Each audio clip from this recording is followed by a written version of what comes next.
అశ్వ సంవత్సరంలో కైలాస యాత్ర Sri Gayatri tours and travels 8977349696. ఓ రైతు ఏకంగా తన పంట పొలానికి బౌన్సర్ల చేత కాపలా పెట్టించుకున్నాడు. Z+ కేటగిరీ తరహాలో భద్రతను ఏర్పాటు చేసుకుని అక్కడికి ఎవరూ రాకుండా పకడ్బందీగా భద్రత ఏర్పరచుకున్నాడు. ఇంత జాగ్రత్త వహిస్తున్నాడంటే ఆ పొలంలో అంత అరుదైన విలువైన పంట ఏముందని తెలుసుకుందామని పోలీసులు మాజీ ముఖ్యమంత్రి వెళ్లి చూడగా అక్కడున్నది చూసి అంతా షాక్ తిన్నారు. ఎవరిని లోపలికి రానివ్వకుండా సదరు పొలంలో సాగు చేస్తున్నది నల్లమందు అని తేలడంతో అంతా షాక్కు గురయ్యారు. అయితే నల్లమందు అక్రమ సాగు వెనుక ఉన్నది ఓ బీజేపీ నాయకుడని తెలియడంతో ఇప్పుడు ఈ వ్యవహారం ఛత్తీస్గఢ్ రాజకీయాల్లో దుమారం రేపుతోంది. ఛత్తీస్గఢ్లోని దుర్గ్ జిల్లాలో 5 ఎకరాల పొలంలో ఈ నల్లమందు సాగు చేస్తున్నారు. పోలీసులతో పాటు అపరిచితులు ఎవరూ లోపలికి రాకుండా ఉండేందుకు పొలం చుట్టూ భారీ ఆకారంలో ఉన్న బౌన్సర్లను కాపలా ఉంచారు. ఈ విషయం తెలుసుకున్నటువంటి పోలీసులు, narcotics control bureau, forensic science laboratory, excise మరియు రెవెన్యూ శాఖల అధికారులతో కూడిన సంయుక్త బృందం ఈ నెల 6వ తేదీన రైడ్స్ చేసింది. అక్కడ నల్లమందు సాగు చూసి ఆశ్చర్యపోయారు. పెద్ద ఎత్తున నల్లమందు సాగు చేస్తున్నట్లుగా గుర్తించారు. ఈ నల్లమందు విలువ దాదాపు 8 కోట్ల రూపాయలు ఉంటుందని అంచనా వేశారు. నిందితుడికి చెందినటువంటి 300 ఎకరాల భారీ పొలంలో మధ్యలో మొక్కజొన్న, అరటి తోటలు సాగు చేస్తూ ఎవరికి అనుమానం రాకుండా తోట మధ్యలో ఈ నల్లమందు సాగు చేస్తున్నట్లుగా గుర్తించారు. ఈ అక్రమ సాగు వెనుక స్థానిక బీజేపీ నాయకుడు, రైస్ మిల్ ప్రాసెసింగ్ పనుల రాష్ట్ర సమన్వయకర్త వినాయక్ తామ్రాకర్గా గుర్తించారు. పోలీసులు అరెస్టు చేయగా పార్టీ అధిష్టానం ఆ వెంటనే తామ్రాకర్ను బీజేపీ నుంచి బహిష్కరించింది. ఇక ఛత్తీస్గఢ్ మాజీ ముఖ్యమంత్రి, కాంగ్రెస్ నాయకుడు భూపేష్ బఘేల్ పొలానికి చేరుకొని నల్లమందు తోటల ఫోటోలు, వీడియోలను సోషల్ మీడియాలో పోస్ట్ చేశారు. సోమవారం ఈ అంశంపై చర్చించాలని అసెంబ్లీలో కాంగ్రెస్ సభ్యులు వాయిదా తీర్మానం ఇచ్చారు. ఈ సందర్భంగా ప్రభుత్వం ఇచ్చినటువంటి సమాధానంతో శాంతించని కాంగ్రెస్ సభ్యులు నినాదాలు చేయడంతో 29 మంది కాంగ్రెస్ సభ్యులను సస్పెండ్ చేశారు. అనంతరం సభ కార్యకలాపాలు తిరిగి ప్రారంభమైన తర్వాత సస్పెండ్ అయిన వారిపై స్పీకర్ తన నిర్ణయం ఉపసంహరించుకున్నారు. ఈ వ్యవహారం తాజాగా దేశవ్యాప్తంగా వైరల్గా మారింది.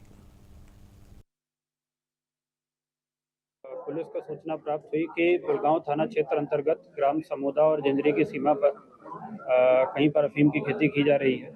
सूचना मिलने पर तत्काल पुलिस की एक टीम वहां पर गई और उनके द्वारा मौके पर जब प्रारंभिक रूप से पाया गया कि अफीम के पौधे दिख रहे हैं, तो उनके द्वारा राजस्व विभाग, आबकारी विभाग, फॉरेंसिक और एनसीबी को सूचना दी गई। सभी विभागों के दल वहां मौके पर पहुंचे। उनके द्वारा फसल के द्वारा इसकी पुष्टि की गई कि अफीम की फसल वहां पर वास्तव में लगाई गई है।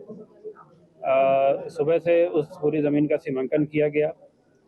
मौके पर ये पाया गया कि करीब 110 एकड़ ज़मीन को फेंसिंग करके घेराबंदी की गई है और उसके अंदर में अन्य फसलें भी लगाई गई हैं। साथ में लगभग 5 एकड़ 62 डिसमिल ज़मीन पर अफीम की फसल होना पाया गया। ये फसल भी अफीम के पौधे बड़ी बड़ी मक्के की फसल थी, उसके बीच में छोटे पौधे अफीम के मिले हैं। इसमें कानूनी कार्रवाई की जा रही है। माननीय न्यायिक मजिस्ट्रेट महोदय की उपस्थिति में वहाँ पर साक्ष्य संकलन की कार्रवाई की गई है और इसमें 3 आरोपी जो वहाँ पर खेती का काम देखते थे और उनके मुंशी थे, उनको हिरासत में लिया गया है। उनको माननीय न्यायालय के द्वारा जुडिशियल कस्टडी में भेजा गया है। एक आरोपी वर्तमान में फरार है, जिसकी पतासाजी वहाँ पर की जा रही है। पुलिस को सूचना प्राप्त हुई कि गुड़गांव थाना क्षेत्र अंतर्गत ग्राम समूदा और जंजरी की सीमा पर कहीं पर अफीम की खेती की जा रही है। सूचना मिलने पर तत्काल पुलिस की एक टीम वहां पर गई और उनके द्वारा मौके पर जब प्रारंभिक रूप से पाया गया कि अफीम के पौधे दिख रहे हैं, तो उनके द्वारा राजस्व विभाग, आबकारी विभाग, फॉरेंसिक और एनसीबी को सूचना दी गई। सभी विभागों के दल वहां मौके पर पहुंचे। उनके द्वारा फसल के द्वारा इसकी पुष्टि की गई कि अफीम की फसल वहां पर वास्तव में लगाई गई है।